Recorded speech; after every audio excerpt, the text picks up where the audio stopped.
With all the talk about walking out of Holmes and Watson, what movies have you walked out on? When I was 12, I walked out of The Ring when they showed that girl's face in the closet or whatever. Since I was crying like a bitch, the theater manager let me and my friends see Rush Hour 2. Lol, when I saw that, a dude stood up in the theater, yelled, "Oh fuck this shit," and walked out. That's Rush Hour 2 for y'all. I've always wanted them to re-release The Ring in 3D. But make the entire thing 2D so people forget right up to the point when she climbs out of the TV. Calm down Satan. Edit. Ayo, thanks for first gold. Why did people walk out of Holmes and Watson? I can't believe I had to scroll this far to find someone else who had the same question. I believe even Netflix passed up on it, and Netflix has had some really shit movies. It's bad. I appreciate good humor, but there's very few funny moments. Farrell's accent is distracting and there's a lot of mismatched dubbing. I read somewhere it was supposed to be a more raunchy movie, but the studio forced them to tame it down. Not sure if that's true or not, but it definitely either needed to go way more raunchy or way less. It just sucked. A friend of mine worked on this film in London fetching props.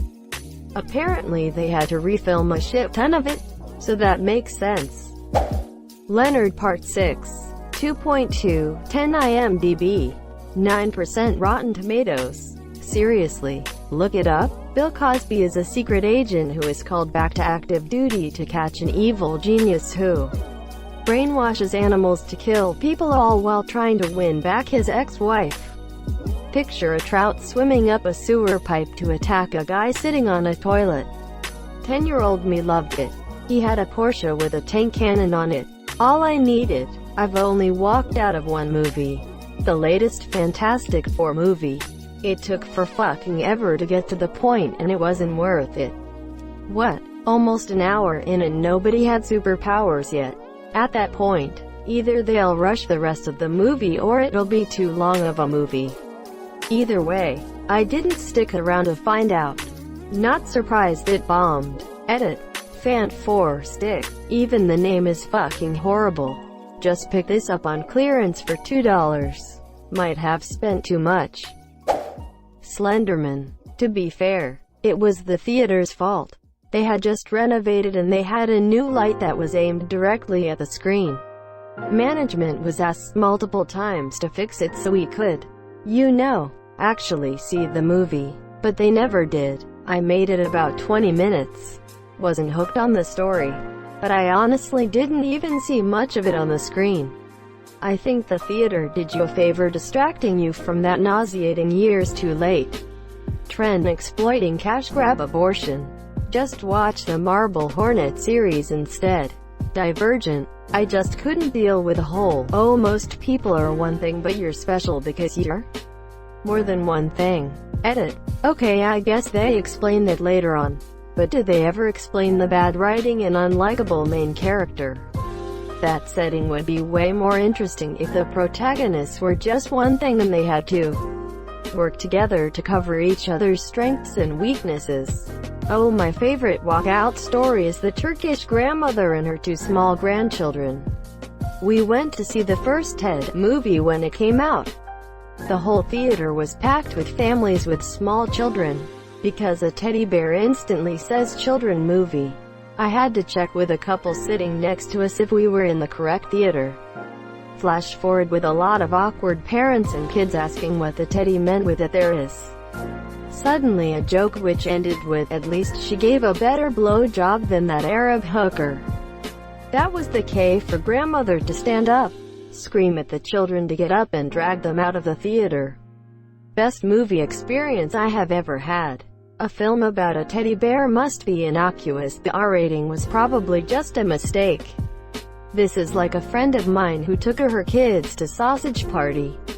Aside from the R rating in the cast, does the name not say enough that it's probably not appropriate for a kids? I don't know why people don't understand that animation does not always equal kid movie. Especially if it has an R rating and is called Sausage Party. Epic movie. I'm not sure anyone else even remembers that it exists, and good for the monsieur. I can't believe those types of movies were so popular for like a decade. Just because a scary movie was a sleeper hit. Not Another Teen Movie was the only good movie to come out of that bunch. I can't watch Captain America without thinking of the whipped cream scene. Oh, it's not a sundae, it's a banana split. I've never walked out of a movie, but if it had been a cooler day I'd have done so with Transformers Revenge of the Fallen. Air conditioning is a powerful motivator. The local newspaper had an article rating the various Transformers movies, and Rod F was dead last. Incredibly disturbing. Unsexy sex, seduction, scene. Check. One Decepticon attacks with his giant wrecking ball testicles. Check. Just the existence of those two characters who are literally just walking racial stereotypes gone horribly wrong. Check. I walked out on The Grudge. Turned out there were a bunch of teens in the theater that night. They all screamed or laughed in unison at every little thing. I'm talking during the opening scenes even.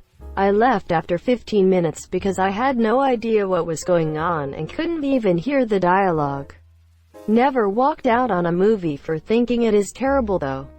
The Last Airbender. My siblings and I loved the TV series to death and we organized a big group of friends to come see the midnight premiere. I was already worried because the trailer was really bad, but I still had hope.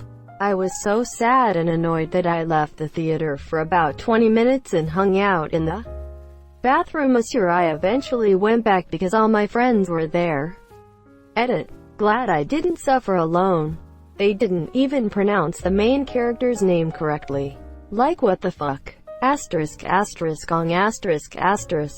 15 earthbenders scream for 15 minutes to lift a single rock. At that point it's easier to get into actual fist fights. I didn't walk out myself, but I remember seeing Mike Myers' portrayal of the Cat in the Hat in theaters when I was younger.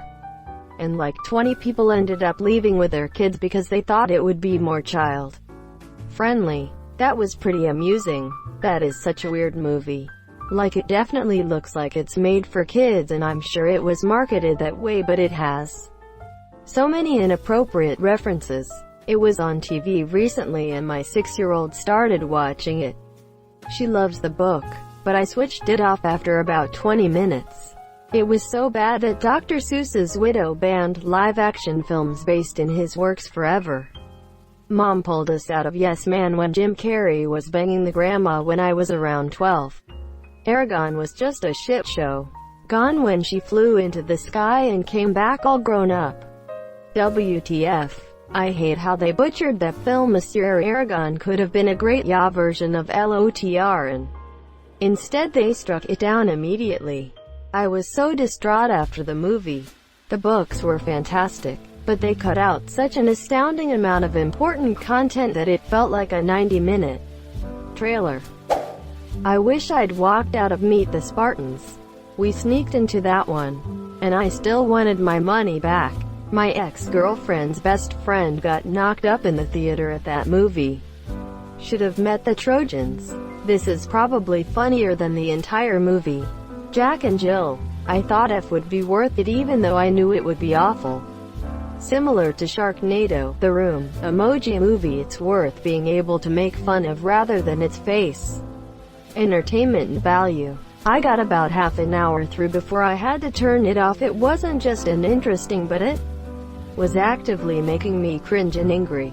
A movie so bad Adam Sandler won both the Razzie for Worst Actor and Worst Actress.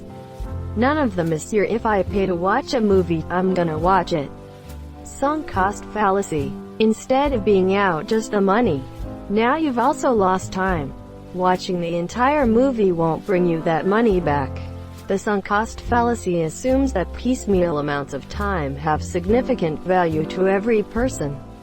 For most people, the cost was paid almost entirely in full by going to the movie at all and making plans to do so. Sorry, I wasn't going to accomplish anything valuable in the 60 minutes I saved out of my day for leaving that movie early. Sure, some rare people might have, but I'll get far more enjoyment out of shit-talking this travesty of a film for the next few days.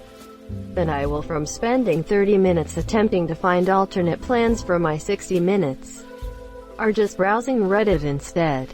So basically, unless you have alternative plans always available that can be activated on a whim within minutes, are you really value wasting time at home over wasting time in a theater?